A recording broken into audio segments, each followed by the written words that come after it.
This wrinkled old man with white hair is a gangster, now 76 years old. He still exudes a heavy dose of tough testosterone. Jack is the patriarch of the New York mafia. He served 25 years in prison for his gang. Today is the day he was released from prison. Looking out at the changes that have taken place, Jack's eyes are filled with wonder. The first thing he does when he gets out is go back to the gang. But the driver told him Division had arranged for him to go to a meeting at a villa out in the countryside. When he got there, Jack didn't enjoy the respect he once did. He waited a while before his men let Jack in. When he opened the door, there were people inside. On the opposite side was the mafia boss. On the right was his son. On the left was his grandson. Jack knew it was a bit of a hangman's banquet. The boss tells Jack to sit down and talk. And then his son opens up and says that everything has changed in 25 years. Everything here has nothing to do with Jack now. He wanted Jack to go to Tulsa, Oklahoma and set up a new banner for the gang there. That's a nice thing to say. But what they're really trying to do is banish Jack. Jack had been around all his life. He knew what that meant. He used to be the patriarch. Now he was just a useless old man to these people. Jack didn't say anything about it, but got up and went to the boss. Jack said to the boss, "I went to prison and then my daughter didn't speak to me for 18 years. And I've been keeping the gang's secrets for years, and now you're doing this to me. Now you got the balls that tell me that after everything I've been through, after everything I've lost, after everything I've done for this family, your family, fuck, there's nothing left for me." "Hey," heard Jack growl. The boss's grandson wasn't happy, but Jack told him, "Don't come over and interrupt when the adults are talking." After that, Jack punched him straight in the face and put him to sleep like a baby. When he was done, Jack didn't want to talk anymore. "It's just a banishment. I don't care. I'll just make my own way." And with that, Jack left. Soon he was in a city he had never been to before, Tulsa. Jack took a taxi. The two talked on the way to find a hotel. Tomas saw Jack in his suit. He looked tough and cool. He thought Jack looked like a gangster. Jack didn't say much, but told Thomas to stop the car. And Jack asked him what the place in front of him was for.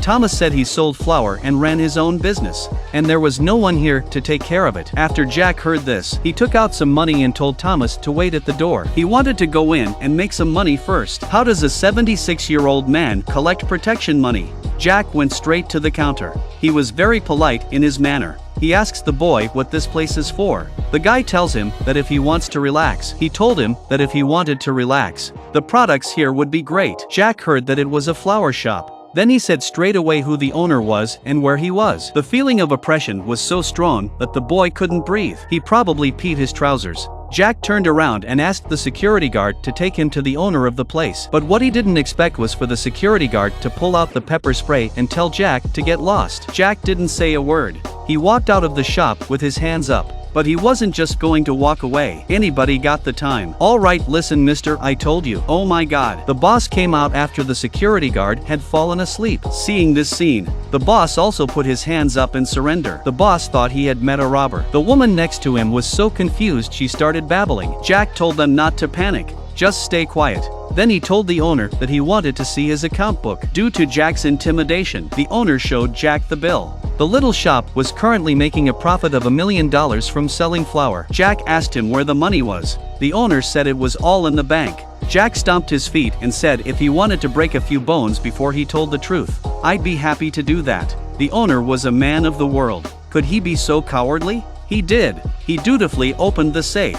It was full of cash. Jack looks at the money and says he'll come in every week from now on. He would take 20% of the profits. In exchange, he would protect the boss from the other gangs. The boss said to Jack, confused, "We don't have any gangs here." Jack smiled a little and said kindly, "I'm a gangster, aren't I?" With that, Jack went to the safe and took out several piles of cash. The boss was still confused. He asked Jack, "Are you just going to take it?" Jack asked the boss in return, "Do you see any problem with that?" Jack holds out his hand and asks, "Do we have a deal? Do I have any choice?" "Absolutely no." The boss then shook Jack's hand and agreed to work together. With that, Jack walked out with the money. Then he gave Thomas some of it. He told Thomas to go sell this piece of shit car and buy a Lincoln Navigator. Then he counted out another $2,000. He told Thomas it was a week's wages. From now on he would be his full-time driver. This made Thomas so happy that he couldn't stop talking, for he had made his first money. Jack found a random hotel.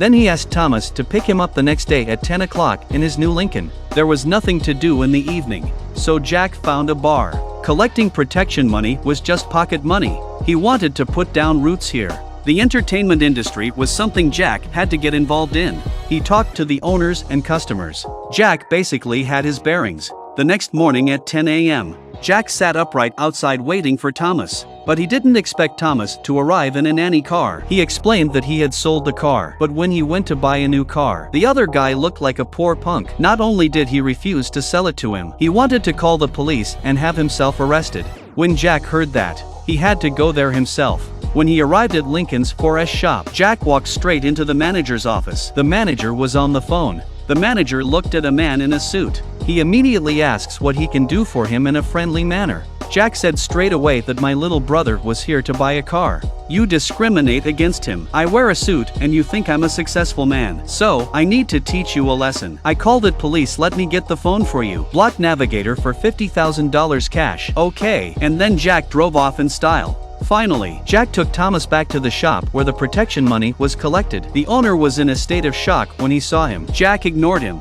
He put a surveillance camera on the owner. Jack told him to install it later. Then Jack went inside. He told the boss he had to wash the money from the flower sale, or you'll get into trouble sooner or later. There was no risk until you came on. The boss was like an idiot. He thought money laundering meant taking it to the washing machine. Jack almost laughed when he heard that. How can a guy like that make money? In the end, Jack didn't say much. He knew that when the boss got into trouble, he would come to him. In the evening, Jack went back to the bar. He was talking to the barman when a beautiful woman came up behind him. She looked at Jack like he was a successful man. She wanted to take a picture with him, but to her surprise, the girl got a closed door. Jack turned around and within 2 minutes another girl came along. She wanted to invite Jack to their sister party. Jack asked Anna what kind of party they were having. Sounds exciting, but I wouldn't really call that a party. What do you call a party?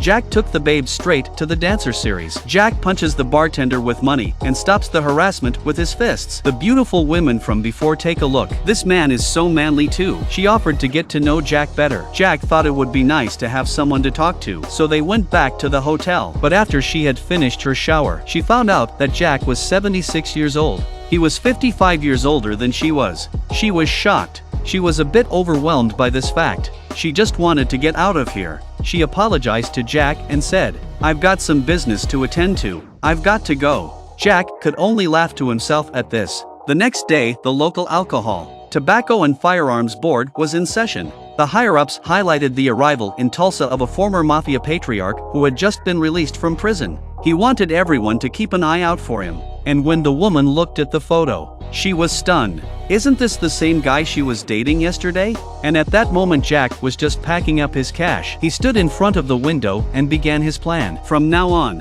this city and everything here will belong to me. The 76-year-old man is the mobster played by Stallone. He's in his 70s and still trying to build a criminal empire. His name is Jack. He spent 25 years in prison for his gang. When he gets out, not only is he not treated well, he's forcibly exiled. For this, Jack took out his anger by punching one of his men in the face. Then Jack came to Tulsa alone. Penniless, he found a place to sell flour. With his powerful presence he managed to get a fee for protection. He hired a driver and bought a new car. But he had been in prison for 25 years. The world outside has long since changed. Jack wanted to send a delivery, but his brother told him he didn't take cash. And I know you don't make the rules. What the fuck is going on with the world, huh? Cash is king, you ever hear that expression? No, I'm sorry. Jack didn't banful either.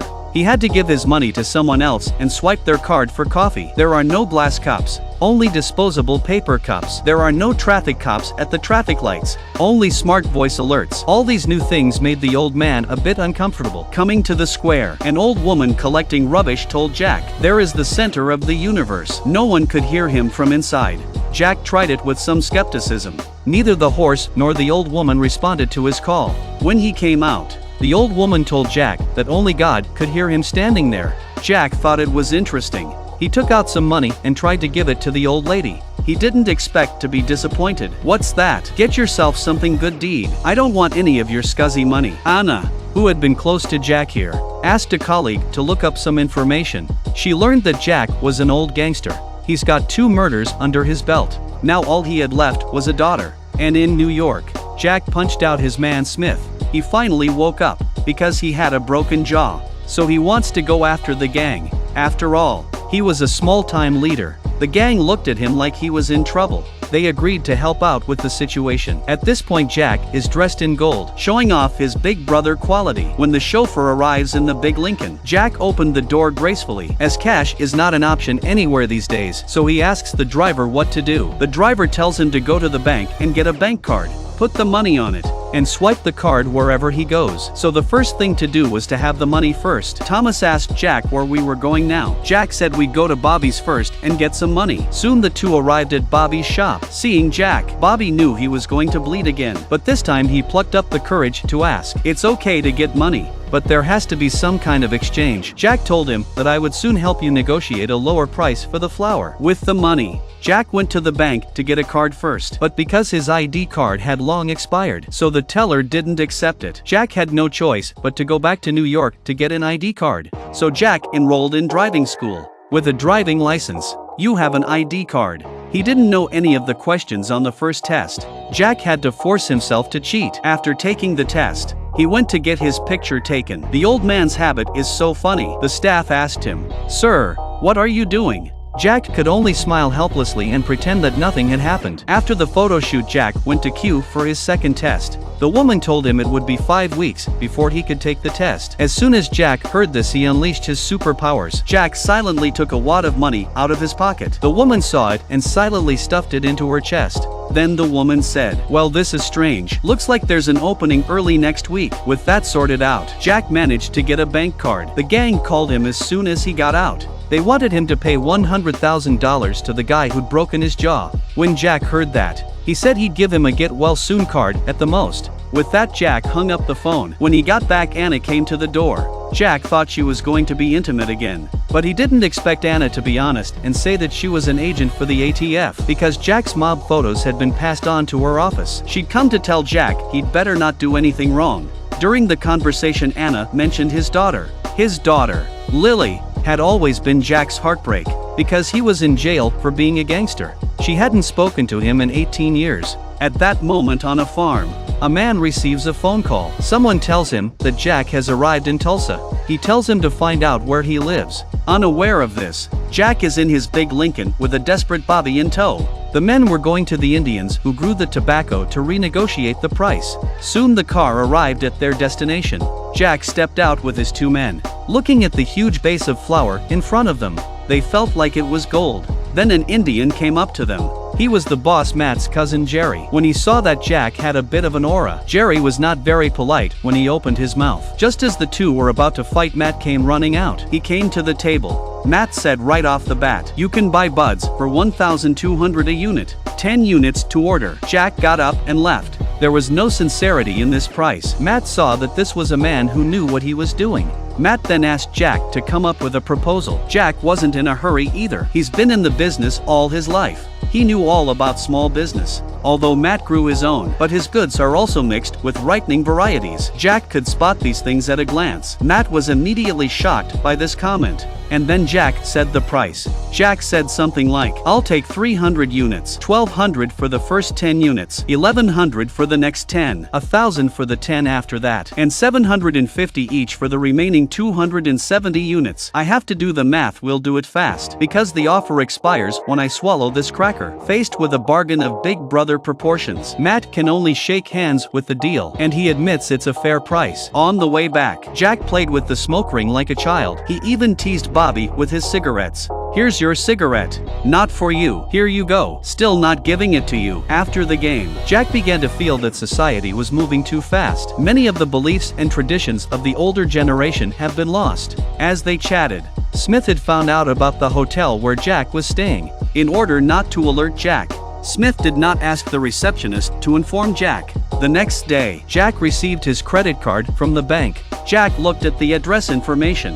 He thought of his daughter again. He dialed his daughter's number anyway after the squid. A man's voice was on the line. The person on the other line said he was Lily's husband. Apparently, he had missed his daughter's wedding. Jack didn't ask for anything else. He just wanted to hear his daughter's voice. "Hello, Lily. You wanted to hear my voice. Yeah, there you happy. Can I see you?" Lost Jack came to the square again with the dusk. He stood in the middle and said to God, "I stopped seeing her because it was too hard on her. No, I stopped seeing her because it was too hard on me. I love you. I quit on you. I'm sorry. I'm sorry. I'm sorry." In this issue, we continue our explanation of the King of Tulsa. Somewhere in Tulsa, ATF surrounded an offending gunman. One officer is wounded. Inside, the outlaw James is resisting stubbornly and the situation is stalemated. His acquaintance arrives on a motorbike, but not to talk him out of it. Instead, he reminds James that he doesn't have a choice. James is a gangster too. He knows that if he's exposed, it's game over. He's a dog lover, so he ends up letting his dog go, and then he sets off the bomb for his own good. Under the parasol, Jack sees a white horse that looks familiar. He wonders why the stable hands don't care about the old horse. The owner replied that not all horses could be kept in captivity. He suggests that people who go off on their own never follow the rules. Jack's driver, Thomas, thinks that in 5 years' time he will be the oldest man in the mob, but Jack is skeptical. He knows that Thomas is not a good student of the rules, but at the same time he didn't think Thomas was a bad man with a heart of gold. Bobby's shop. There's a low-rent version of a rave going on. A young man had passed out from inhaling laughing gas. Laughing gas is nitrous oxide. It's a dangerous chemical. When inhaled, it has a mild narcotic effect and causes people to laugh. However, it is harmful to the human body when inhaled over a long period of time. Jack discovered that balloons filled with laughing gas sell for $5 each. At music festivals, they even sell for $10. So Jack had an idea in mind. A bottle of laughing gas can make 350 balloons at $10 a pop, so 3 bottles would make him $10,000. He was on the verge of making a fortune, so he talks to Jimmy, the bar manager. Let's say they get 10 bottles, so he talks to Jimmy, the bar manager. That's a lot of money. Jack told Jimmy to use the excuse of making whipped cream. Under the pretext of making whipped cream, Jack told Jimmy to order a large quantity of laughing gas and store it here in a very safe place. Meanwhile, Smith, who felt threatened by Jack, was waiting for a chance to get at Jack. Jack is looking out for Thomas. He still thinks Thomas should go back to college. Thomas doesn't want to, but he feels he can't quite manage his studies. He can't understand the timetable, the syllabus, the grades. Jack answered the question, "Do you really think it matters what you study? What matters is that you've spent the last 4 years proving to employers that you've listened and stuck to your guns and been an okay screw. And do as much as you can with the shit that's been handed down to you." That's Jack's definition of university. And of course the obligatory beer and sex classes. Today is the date of Jack's road test. He's obviously an experienced driver. This is a task he's well versed in. Unless someone tries to surprise him on this day. That's right. Smith did the assassination for his own safety and that of his family. But it ended in failure because he was rusty. He was chased through the streets by an old man who was almost 80 years old. And he ran like hell. This was a common occurrence for Jack, but it scared the hell out of the road test instructor. Smith was a bad assassin, but he's a good runner and manages to get away. Jack also used the instructor's blood to write down the number of the car. As a gangster, Jack didn't want the police to notice him, so he threatened the instructor to keep his mouth shut. Jack was lying at the police station. He lied that the assassination wasn't about him. It must have been because the instructor had failed a lot of road tests, fearing he'd find evidence. Smith burned the car, but his rusty skills left him in the dark. Anna from the ATF said she didn't care about Jack, but she was the first one to come to the rescue after the accident. Later, Jack invited Anna to dinner. Both of them were doing dangerous work. This proves that both of them are probably crazy people with a taste for excitement. We've talked before about why Jack came to Tulsa. Now it's Anna's turn. She was a good customs officer. She'd been through the turmoil of 9/11, but what really broke her was the Captain Sully incident that followed. So Anna was deemed unreliable because she broke down and failed in her duties. So she was exiled to Tulsa. You could say she was in a similar position to Jack. After a good chat and a few drinks, the two of them then went back to the hotel bed. Although she says there can't be another time, but she clearly couldn't pull her leg. The assassinated Jack first contacted his old friend Zet. He wanted to make sure it wasn't the old man's sons, but Zet repeatedly said they hadn't done it. Whichever way he looked at it, they wouldn't have killed Jack. After all, Jack was making a lot of money. That was a good point, and he eliminated one threat. However, during the investigation it became clear the man who was present at the previous bombing. It was Char, the leader of the motorbike gang,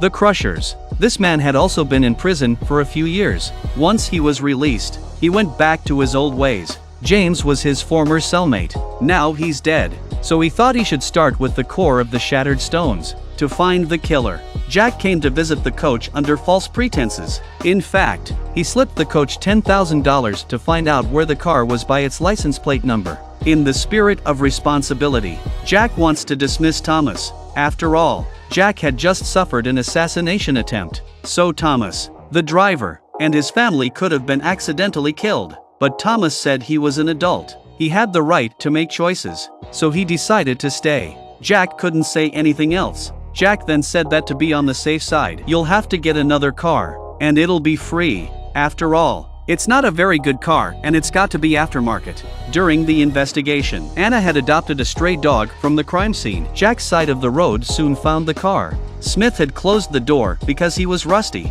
He forgot that fires burn better with wind, so he left some evidence behind.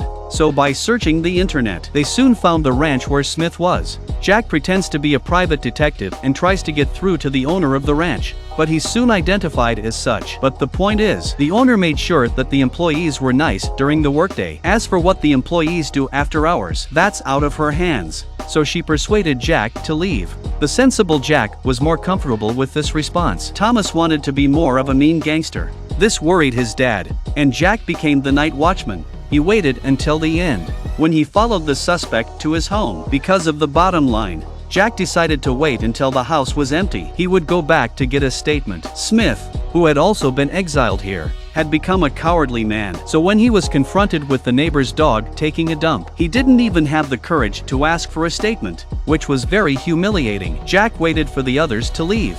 He found Smith with a gun, and Smith exclaims, "I knew this day would come. You tried to kill him yesterday. Isn't that karma?" Jack thought he was one of Zeke's men. Smith thought Jack was one of Zeke's men. So it was a misunderstanding. But how can you not get revenge for an assassination? To stay alive, Smith tells a big story. He said that Jack's gangster brother Peter had put him away for 25 years because he was afraid Jack would rat on him in prison and didn't want him to overturn the case. Smith also confesses that he tried to save Jack but failed because he was afraid of the repercussions. That's why he ran away and came to this shithole. Knowing the truth, Jack changed his mind. So he keeps Smith alive and lets him work for him. And his weekly contribution starts at $300. Mrs. Smith, who had just arrived home, was shocked by this. Fitness is essential for a gangster, and had a unique way of working out. A passerby noticed that the old man didn't know much about fitness, so he tries to pretend he knows what he's doing, and he gets mocked by Jack.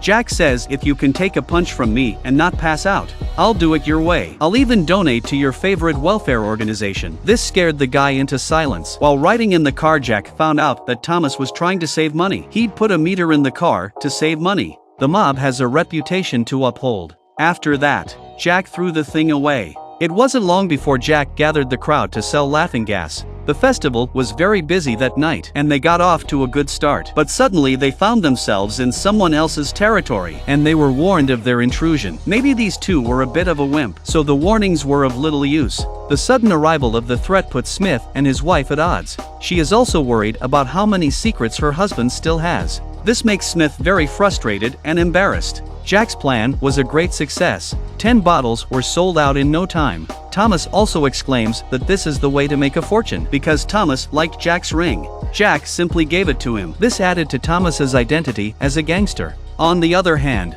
the two mobsters told Char, the leader of the Crushers, about the situation. Char was not happy. He said, "This is like letting people in to take our money without doing anything. And you didn't even say a word." The woman on the sidelines thought it was the two men who needed to be punished for their cowardice. The next day, Smith had gone to the trouble of stealing a bronze statue to pay for his help, but Smith couldn't get any money for it. There was nothing Jack could do about it, so Jack told him to give it back and reminded him that he had to pay cash for his help, although he knew he was having trouble getting a job again after 20 years. But it had to be overcome. At Thomas's family dinner table, Thomas was confronted with the gift of a ring. His father poured cold water on him. He said that Thomas was a gangster, He also said there were only two kinds of people who wore these fake rings, either gangsters or English aristocrats. Since his son couldn't suddenly become an aristocrat, then it had to be a gangster. So they had an irreconcilable conflict. Jack misses his old man and contacts his ex-wife Taylor. Predictably, a sudden contact from someone who had been gone for 25 years was bound to be met with cynicism, and Taylor was less likely to help him persuade his daughter Lily. In other news, Jack's brother George was dying. Jack wanted to go and check on him. At night, the Crushers called in reinforcements.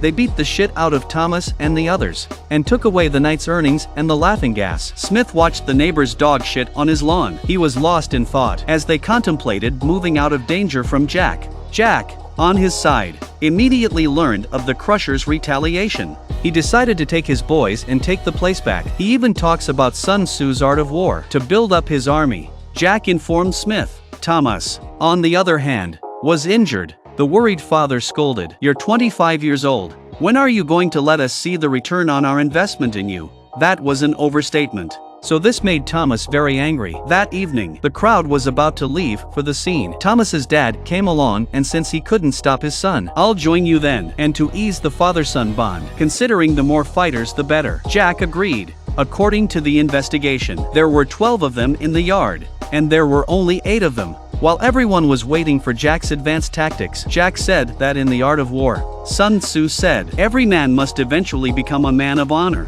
So Jack marches into the festival with his boys and kills them. And Anna was looking for a new boyfriend to replace her in the midst of a fling. Soon the battle is over. The relationship between father and son is eased. Jack makes it right. He gives Smith a bonus for his efforts. Then Jack gets a video animation from Tyler. Their brother George was dying. So Jack talks about some childhood memories to put his brother to rest. Seeing his brother's death, he naturally thought of himself. Finally, he said we'd meet again later. Smith's morale was boosted after a good fight, but on his way home, he was once again disgusted by his neighbor's shit. This time, inspired by the team and the force, Smith's courage was so high, so he can't take it anymore and beats the shit out of his neighbor. It was very enjoyable. Belt of gold, crocodile leather shoes, white blouse, button with pearls, a little gold watch, and a leather bag. This is how Jack, the gangster, dresses. The other day Jack took his boys and beat up the Crushers with a baseball bat. Jack thought they'd learn a lesson. But Jerry, the leader of the Shattered Stones, is no slouch. He had his men call in the local police, and a few of them, in collusion, were going to give Jack's men a hard time first. By now Jack was back in New York. His brother, George, had died. Jack was attending a funeral. He finally sees his daughter Lily, but she still doesn't want to forgive her father. Jack had heard from his sister that she had a good life. She had married a husband who treated her well. This gave Jack a little relief. Jack returns to the hotel for the night. The gang leader's son called. He said that the boss was in hospital. He ordered Jack to come to the hospital as soon as possible. Jack's temper flared when he heard this. His own brother had just died. He had prayers to say tomorrow. He'd go back to see the old man when he was done. With that, Jack hung up the phone. As if Jack didn't have enough to worry about, Thomas from Tulsa was in trouble. He was also pulled over by 2 policemen. 2 cops see a black man. They wanted to draw their guns right then and there. "Keep your hands where I can see them. How do I get my papers?" Thomas took out his ID. He told the cops the car belonged to Jack. He was just a driver. He didn't know that the 2 policemen had been set up by the Crushers to cause trouble. When Thomas got out of the car, the other cop handcuffed him without saying a word.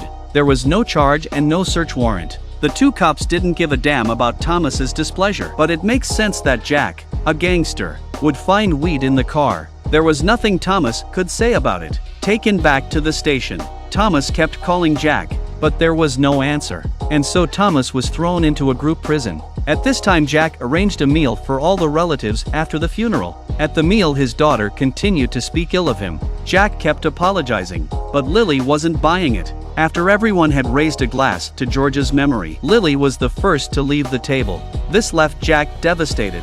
Jack then went to the hospital. He wanted to see the gang leader who was in hospital. The man whose jaw had been broken saw Jack and wanted revenge. But Jack didn't give in. His gang members were afraid he would die straight away. They rushed to stop him in the middle. You ought to be a lifeguard, Nico. Yeah, all right. Go ahead. I'll take more of your fucking money. Jack didn't care about him. He was about to go to the ward to check on the boss. but the boss's son said he wasn't awake yet. And the next time I call you, come right away. You already got a cocky spaniel, they come every time. Thomas, who was locked up here, wanted to go to the toilet. The guards told him to pee down the drain, or tell him the code to his phone and he's taken to the toilet. Soon Jack got a phone call, but the caller hung up without saying anything. Sitting next to him was Bobby, who had been arrested. Bobby was brought to Jerry's attention. Bobby almost pissed himself in the face of a shiny dagger. Jerry had contacted the black police and knew through Thomas's phone that their boss was Jack, so they brought Bobby in to ask him what was going on. He didn't do anything to Bobby. Instead, he told him to go back and give Jack a message that he would soon be paying for his crimes. At Jack's restaurant at night, Mickey was picking up a girl, and then Bobby is brought in by 2 cops. But Mickey doesn't panic. It was a very easy situation for him to handle. You're Mitch, right? AKA Mitch the Stick. We need a word. No, thanks. Mitch said in a dominant voice, "You two better get the fuck out of my way. You wanna in fucking sign language? I suggest in the strongest of terms, take it down a notch. And I suggest, since this establishment is situated on charity land, where you have absolutely no authority, that you get your fat, sorry fucking cottage cheese asses out of here." In the face of Mickey's bullying remarks, the 2 black cops didn't dare say a word. They had to let Bobby go. Here Smith also checked Jerry's file at home. I didn't know that until I looked it up. Once he did, it was a shock. Jerry's criminal history was a bit crazy. Multiple assaults plus multiple homicides. That's when Smith realized he'd followed Jack into the hands of a very dangerous man. The next day Thomas was released from prison. The police told him the car had been impounded elsewhere. His cash and mobile phone had also been confiscated for no reason. If you don't like it, go to court and appeal. There was nothing Thomas could do about it. All this happened in Tulsa. Jack didn't know. He called his brother George's relatives. He wanted to say a final prayer. George was a good man. He'd been a security guard for 20 years. It was a completely different life to Jack's. Although George hadn't been brilliant, but he would be embraced by his family. After paying tribute to his brother, Jack went to his daughter's flower shop in the evening. He still wanted to talk to his daughter. He wanted to be forgiven. But in 18 years Jack had failed completely as a father and husband. His daughter didn't hate him, but the love was almost gone. Seeing how determined his daughter was, Jack still wanted to ask one thing. "I don't want to talk about this, let's talk about Uncle Joe. Are you rest in peace? Would you prefer it if it was me?" No. Having heard the answer he wanted, Jack was relieved. That's when the daughter remembered the past, the reason she hated her father, besides the fact that he was in prison for the mob. More to the point, Jack's gangster family kept asking for money from her and her mother while he was in prison. To add insult to injury, one of their men, Mark, had humiliated her. When she heard the news, Jack was furious. His daughter was Jack's scourge. The only way to get rid of her is to kill her. The daughter didn't want Jack to spend the rest of his life in prison, so she begs her father not to take revenge. Jack outwardly agrees, but then he went to the hospital. He stood in front of the oldest bit, seeing the dying man in front of him, even though he'd done it to himself. And since Jack had been released from prison, he had been bullied. Jack could ignore all that, but for someone in the gang to touch his daughter, Jack couldn't stand it.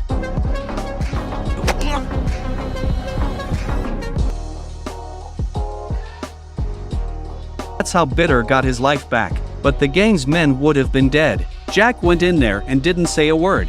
Jack punched him straight in the face. He took a chair and knocked the man to the ground. Then Jack kicks the man a few times and picks him up and pins him down on the cooker. The others were dumbfounded by what Jack was doing. They didn't even dare to breathe. And that was it. Jack stomped the idiot to death right in front of them. "You clean it up." Jack had let his anger go. He had to go back to Jerry to settle the score. When I play my hand, you won't see it coming.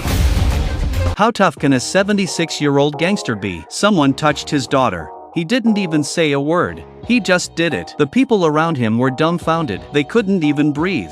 They could only watch as their teammates were trampled to death by the old gangster. That was Jack's way of doing things. Then Jack went to his daughter's flower shop. Lily saw the blood on her father's hands. She knew it wasn't good. And Jack told her straight away that the idiot who had bullied her had been killed himself. It was hard for Lily to accept this. Whatever she had done to her, Lily didn't think he deserved to die. But Jack had told her he was a gangster. He was a man. and he was a father. Between father and daughter. And I can't make spite, but it's the blood. Lily knew in her heart that she was the bottom line for her father. But to kill with such arrogance, Lily fears the gang will send retribution. Jack was confident of this. He promised his daughter that, even if Peter wanted to get even, he would come to him. He would never cause any problems for Lily's family. Jack had known Peter for decades. He knew exactly what kind of man Peter was, and it turned out to be true. Peter's son had a lot to say about Jack's murder. He wanted to see what the old man's attitude was, but to his surprise, the old man was on Jack's side this time. He felt that Nika deserved it, but this made his son think that this was a disgrace to the gang. Peter's son said, "The big question now is what should we do with Jack?" One of the men suggested that we should just kill Jack. Peter's son said, "We should kill him and his fucking daughter." When he heard his son say that, Peter was instantly angry. It was a basic rule of the old gangsters that you didn't want to do anything to your family. Peter was very disappointed by his son's punk mentality. Peter said to his son straight away that if you had Jack's ability, none of this would have happened. At this time on the Tulsa side, Anna had an appointment with a colleague to meet with an informant. The informant's father was a member of Jerry's gang. She was hoping to use his information to make an arrest for Jerry's illegal possession of a heavy weapon. But what she didn't expect was for the informant to talk about Jack and Jerry going to war over laughing gas. As soon as Anna heard that, she quickly changed the subject and said that the ATF only deals with gunpowder. They don't handle drugs. When her colleague heard this, he said, "You're right, too. Then we should report the situation to the FBI." Back at headquarters, Anna is still trying to figure out what to do. She told her colleague to mind her own business, but her colleague was a stick in the mud. He called the FBI directly and explained Jack's story. Soon Jack was back in Tulsa. As soon as they met, Thomas told him that a lot had happened here, including his arrest. On the way, Thomas explains and goes to find Bobby, but when they arrived, they found out that their marijuana base was closed, and Bobby wasn't answering his phone. That's when Lily gets a call from her daughter's house in New York, but when she got through, there was no voice on the other end. This gave Lily a bad feeling. In the evening, Jack went to the bar and asked Mickey for some information.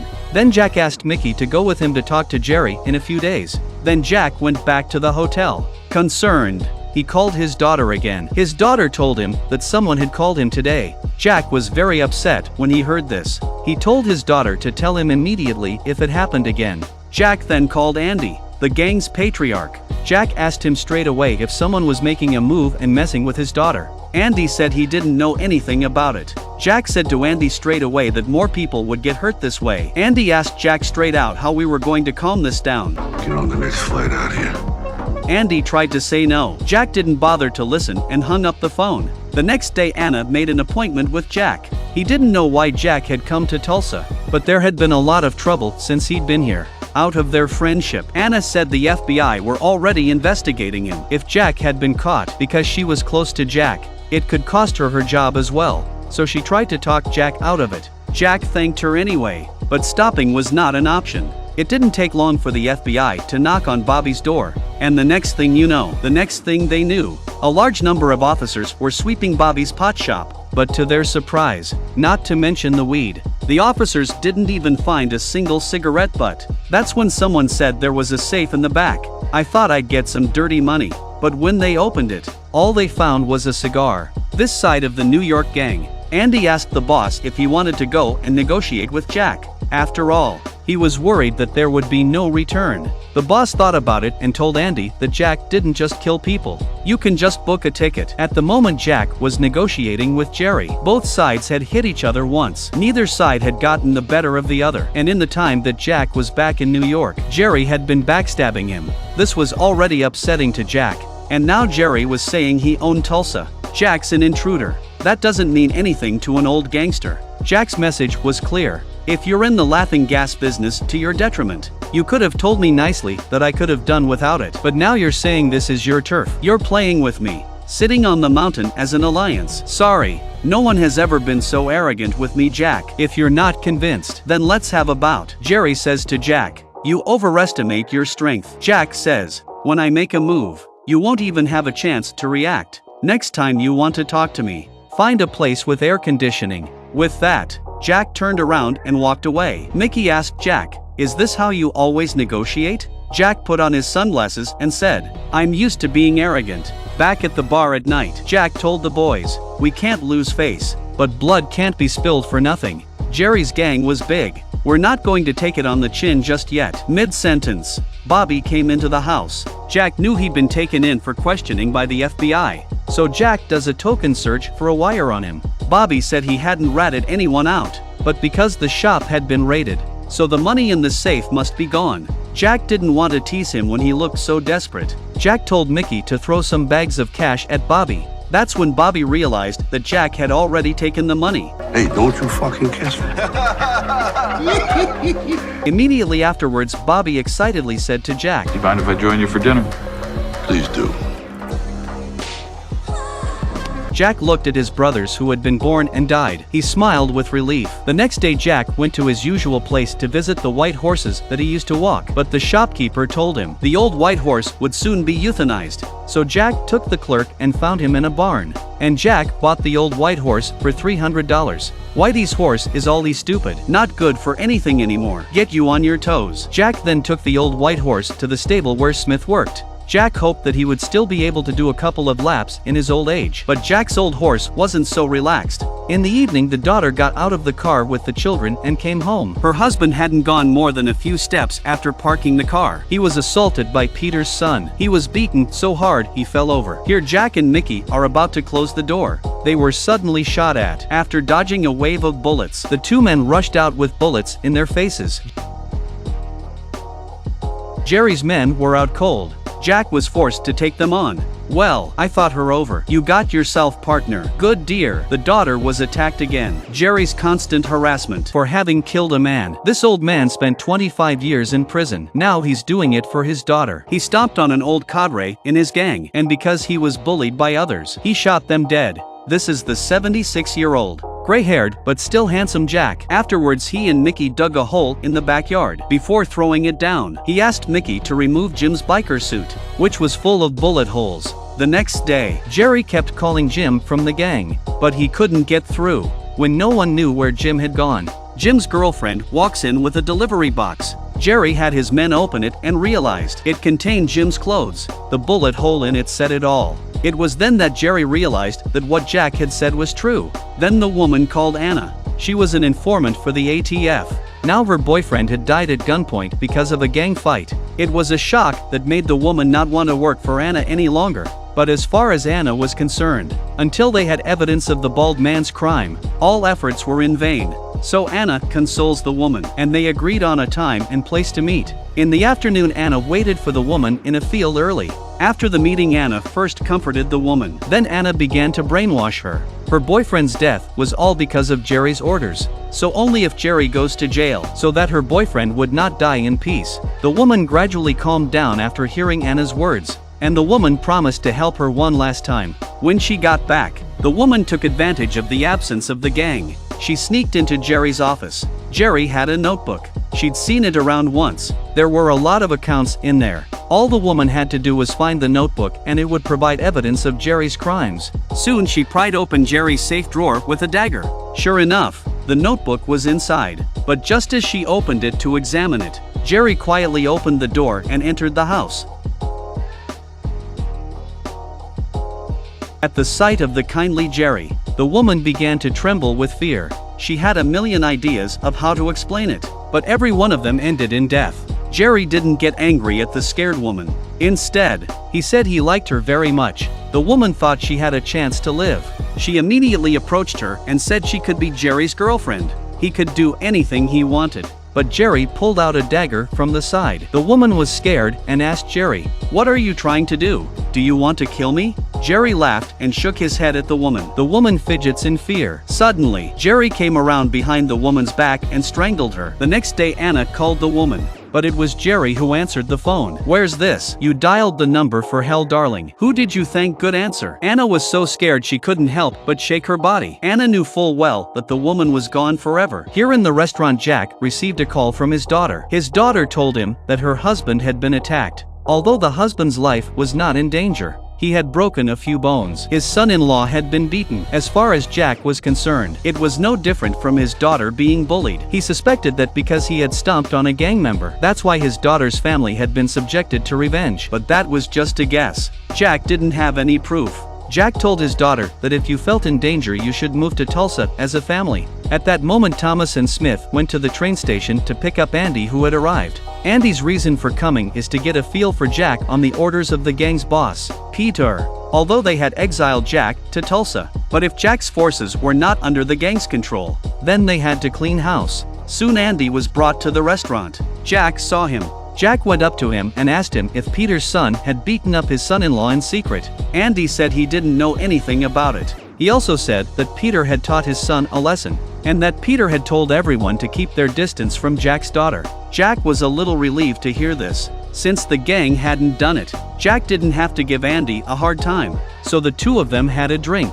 At night in New York, Peter was getting ready for bed. Andy called. He told them both that Jack was doing very well in Tulsa. Not only did Jack have his boys and drivers, he also had his own restaurant and a lucrative marijuana business. Hearing this, Peter's son already had some ideas. But Peter was only concerned about his friendship with Jack. And it wasn't long before Jack's daughter received another phone call from a stranger. The caller was still silent when he answered. This caused Lily to become suddenly anxious. The next day she went to see her husband in hospital. During the conversation, Lily talked to her husband about moving the family to Tulsa. Although she didn't like her gangster father, but for the safety of the family, she preferred to stay under his wing. But her husband was convinced it was just his bad luck. Once he's healed, things will be back to normal. The next day Jack went to the stable. He visited the old white horse he had bought. Looking at the white horse was like looking at himself. Jack had a feeling in his heart that he couldn't explain. Just as he was grooming the old white horse himself, the lady of the house came over. The pretty lady realized that she had gone to make coffee. The hostess, for her part, unabashedly expressed her admiration for the older, more mature man in front of her. To be honest, it's not too much to say that a man in a suit like this is a man who doesn't age. After the hostess had asked Jack to dinner, she then smiled with satisfaction. You see, if a man isn't bad, a woman won't love him. That's a saying that's true at any age. Before the appointment, Jack went to see Bobby. He wanted Bobby to work with him on a new project. Jack planned to get some beautiful women and get a new factory to do the casino business. Bobby wasn't very interested when he heard that. He had to be licensed to run a casino. It would cost at least $500,000 to get that license. This was a lot of money for Bobby, who had just been robbed by the FBI. Jack said to Bobby, "If we have a license to open a casino, we have a license to print money." Bobby said, "It's also licensed money laundering." While that sounded like a very good idea, but Bobby said there was another way. He asked Jack if he knew what Bitcoin was. Jack said, "I know a little bit about it, but these are virtual coins, so I'm not interested." Jack asked Bobby, "Do you buy Bitcoins?" Bobby said, "I don't buy Bitcoins, but I'll steal them." Then Bobby opened a website on his computer and showed it to Jack. Jack saw the website and he was shocked. He asked Bobby, "Is this all true?" Bobby said something very interesting to Jack. "Do you think you are the only criminal in Tulsa?" At this time in New York, Peter's son went to church. In his conversation with the priest, he reveals that he has not followed his own wishes in life. Originally, he wanted to be a soldier, but instead, he ended up in the mob with his father. The bottom line is that he still lives in his father's shadow. At night, when he was giving Peter a bath, he told his father that he had lived a life without dignity, no matter how well he did. Peter was always lecturing him in a tone of scolding a stupid child. Peter said to his son impatiently, "I'm really tired of hearing you complain all the time." The son asked Peter, "Do you really think Jack is better than me?" Peter said, "You're talking rubbish. Shut up." The son gets angry and pushes his father, Peter, into the water. A gangster of his generation died at the hands of his own son. The next day everyone gathered at the house to prepare for Peter's death. And the family's new big brother throws off his wig and appears in a new light. And the first thing he does is deal with Jack. At this moment Jack is having dinner with the owners of the stable. One is a spirited old gangster, the other is a charming lady owner. And frankly, they look good together. When the dinner is over and Jack returns to the restaurant, Andy told Jack that Peter had died. It was very sad for Jack. After all, he was a brother who had fought for his life with him. But in the midst of his sadness, he also has his own crisis to get through. That's the end of King of the Parsons episode 7. In response to the gang's Jerry's counterattack and the change of ownership, Mobster 76 finally headed for trouble on all sides. New York gang leader Peter was murdered by his son Carl himself. And in a bid to change the dynasty once and for all, Carl has to get rid of the only remaining veteran, Jack. Here in Tulsa, Jack and Mickey have killed Jerry's top general. Jerry will strike back when he finds out. And for that reason, Jack had everyone around him equipped with pistols, and they started teaching them how to hit their targets with precision. But these guys can't even shoot. They were scared to death to even hold a gun in their hands. This made Mickey, who was teaching, very angry. "What's up? What's up? What's up? What's up? What's up?" After venting, Mickey called Jack aside. Mickey said that if these boys ever got into a fight, they'd be wiped out in one round. I didn't think I'd get a surprise in the middle of a sentence. This unassuming girl was a bit of a surprise to the two men, but she told Jack she wasn't afraid of firefights. But Jack was the leader. He has to think about the little people like them all the time. Jack understands his responsibilities and the needs of the people around him. They just want to make a little money in peace. So when he got back to the bar, Jack called in a supplier of marijuana. Jack was going to work with him on a casino project, and asked him to find some tough guys who would fight for money. This would not only expand his fight force, it would also save his own men from dying for nothing. At this time in New York, Carl had gathered all the gang members. Now he's the new big man in place of his father, so he discusses how to deal with Jack. At this point, one of the members said that Jack was a credit to the gang. "Don't you think it's a little bit wrong for us to treat Jack like this?" At this comment, Carl was immediately outraged. "I'm about to kick you out, shit stupid motherfucker. That's all your fuck Duncans. Not here, not anymore. Outie's over, go home." Anna, who had lost her informant to Jerry, she came straight to the door. But Anna saw Jerry's face as if he had nothing to do with it. Without proof, Anna was helpless. But within 2 days, Anna led a raid on Jerry's hideout. Although she didn't catch him in person, but his laptop was found. When we got back, we found out that Jerry's illegal assets were spread across the country. As soon as all his accounts were frozen, then Jerry was basically a dead man. At this point, Jerry, who hadn't been caught, called the black police first. He wasn't afraid of the ATF. His main beef was with Jack. He told the Black Watch to put him in jail. As long as Jack was in jail, Jerry would have a way to kill someone. Arrest him for what? You're a corrupt buck and cop, think us something. Soon Jack gets Thomas to take him to Mickey. But the sirens suddenly sounded behind the car. Thomas took a look. It was the same 2 cops who had arrested him last time. The experienced Jack knew they were black cops. He told Thomas to stay calm. Then he calmly got out of the car. "Take your fucking hand out from under your jacket. Do it. Hey, listen up carefully. My hand is wrapped around a fucking .357 Magnum with 158 grad and hollow points at a little hole you could put your fucking fist through. You want to see your loved ones tonight," Jack said to them. "Think about what happened to Jerry. Think about whether he's worth the trouble you're going to have with me, and drive the fuck away. We know where to find you." That goes both ways. After hearing these words, the 2 black cops had their judgment too. A fight between 2 major gangs and their own lives was clearly not worth it. Jack knows human nature, so he defused the crisis with one empty hand. But one thing led to another for him. In the evening, Carl called Jack. Suddenly, he changed his attitude. Carl used to call Jack by his first name. Now he was calling him Uncle Jack. In a poorly executed act, Carl explains that his father is in the ground. He wanted to put all that behind him. He wanted the gang to be united. To Jack, these words are no different. It was no different to Jack. He just couldn't bring himself to expose Carl's disguise right then and there. Finally, Carl said he would bring his men down to Tulsa to visit Jack. He hoped that Jack would let go of his past. Jack wanted to say no, but he couldn't say no, so he agreed. Jack knew in his heart that this was a banquet, and the Oscar goes through Jackie and Venezi. Fuck that piece of shit. In addition to all this nuisance, Jackie also gets a call from her daughter. After Lily talked to her family, she decided to move to Tulsa. This was a great relief to Jack. After 25 years of waiting, his daughter was finally getting over the hump with him. But for his daughter's safety, Jack had to get rid of Jerry first, before he could get Lily's family to move in. The next day, Jack went back to the stable. It just so happened that the stable lady's ex-husband was there. When the lady left, this old man in a suit started to make fun of Jack. Jack was always looking at him like he was a fool. I was afraid from the screen that the old man would go too far and Jack would punch him in the face and send him to the bar. Luckily, the lady came back in time. The old man probably knew his life was on the line too, so he left in a huff. Jack laughed at Mrs. Racecourse and said, "You must be out of your mind. You must be out of your mind to have married a soft man like that." The lady smiled and said, "At least I can see that now." Would you care to stay for lunch? I'm starving.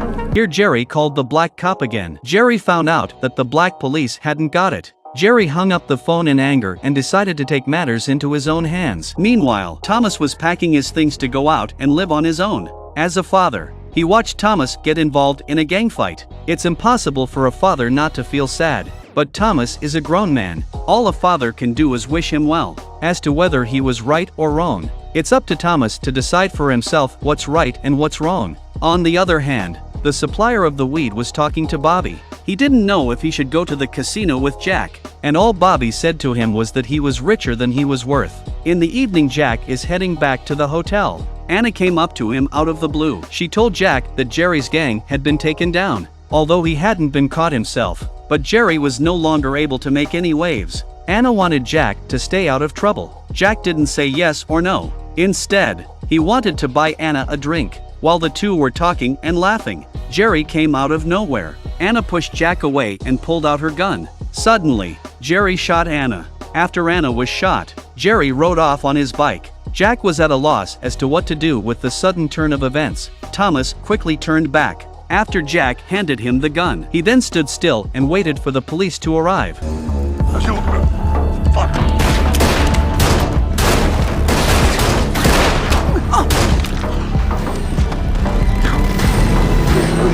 A gunfight put Anna down straight away. Jack was not seriously injured, but he was rounded up by the police as a result. 25 years ago, Carl took his men to a debt collector. The other man was leaning against a radiator. He was beaten and begged for mercy. When he couldn't get his money back, Carl took out an iron seal. When it was red, he put it on the man's face. This was a bit of a turnoff for Smith.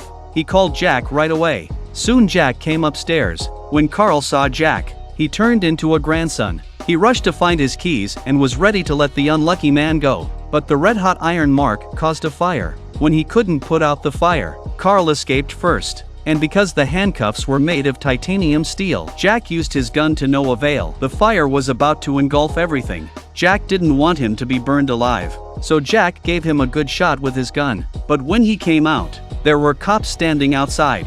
And Jack didn't say another word about the 25 years he spent in prison for the gang. Now the police were on Jack's back because of the shootout. But it's a good thing he had a lawyer, because the police had no evidence. Jack was soon released. When he got back, Jack went to see Anna. The two of them had been in love for a while. And now, because of himself, Anna had been shot. There's no way Jack won't get his revenge. The attempted assassin, Jerry, had gathered all his men. His goal was simple. He and Jack could only survive. And one of those men sings the opposite.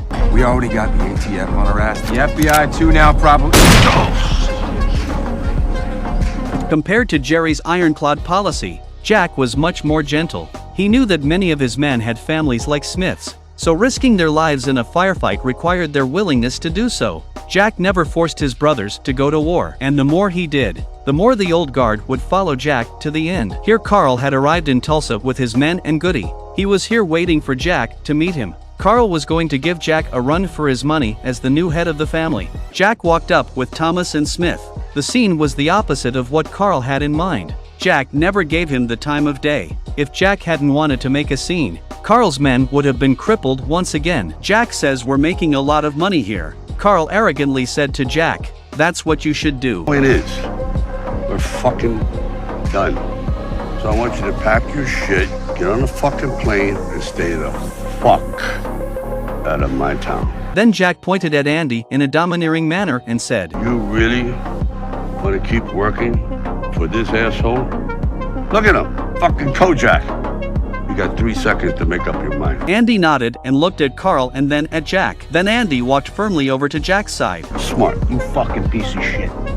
Yeah, you should, but you won't. See those guys? They work for me. See those guys?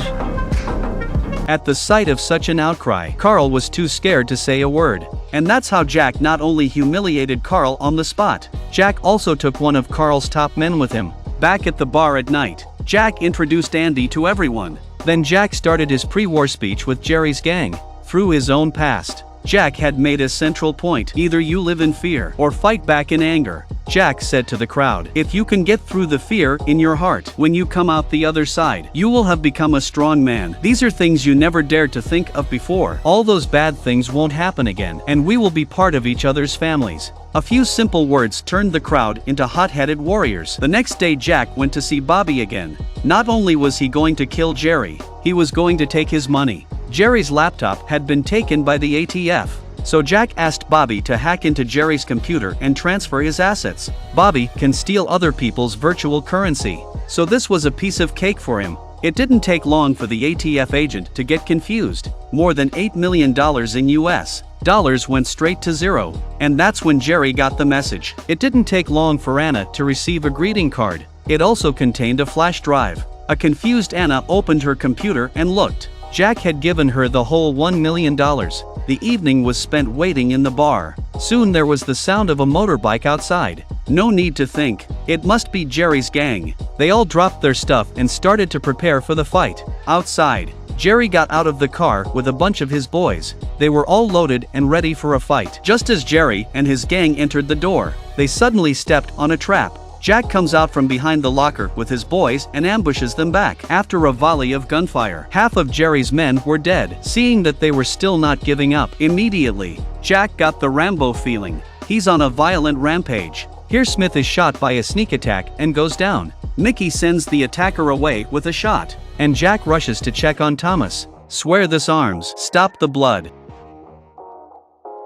Jack was furious at Thomas's wound. He quickly rushed towards Jerry. He followed up with a beating. Jerry was unable to fight back. He was at the mercy of Jack.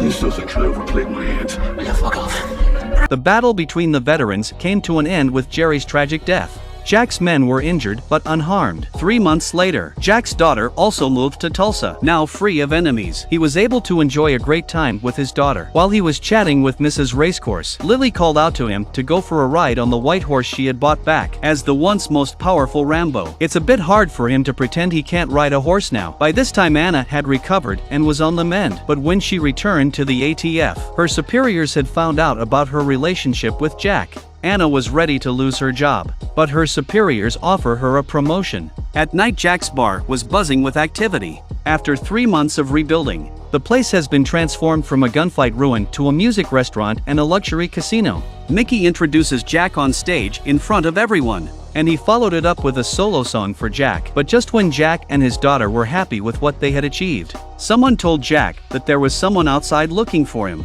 Unsure of what to do, Jack came out and saw that it was Anna. Jack asked Anna, "Why don't you come in?" Anna said, "I can't." The next thing he knew, many police cars were coming. Anna said to Jack, "I'm sorry, you're under arrest." Jack calmly asked Anna why this was. The officer next to Anna pulled out a USB stick. Anna did it for herself. She used the $1 million Jack had given her to put Jack in the police car. That's when Lily came out after her. She asked Jack what was going on. Jack pointed at Anna and said, "You should ask her." Jack felt guilty about his daughter. They'd just been reunited and he was facing jail time again. And what will happen to Jack after this betrayal? That's the end of King of Tulsa episode 9.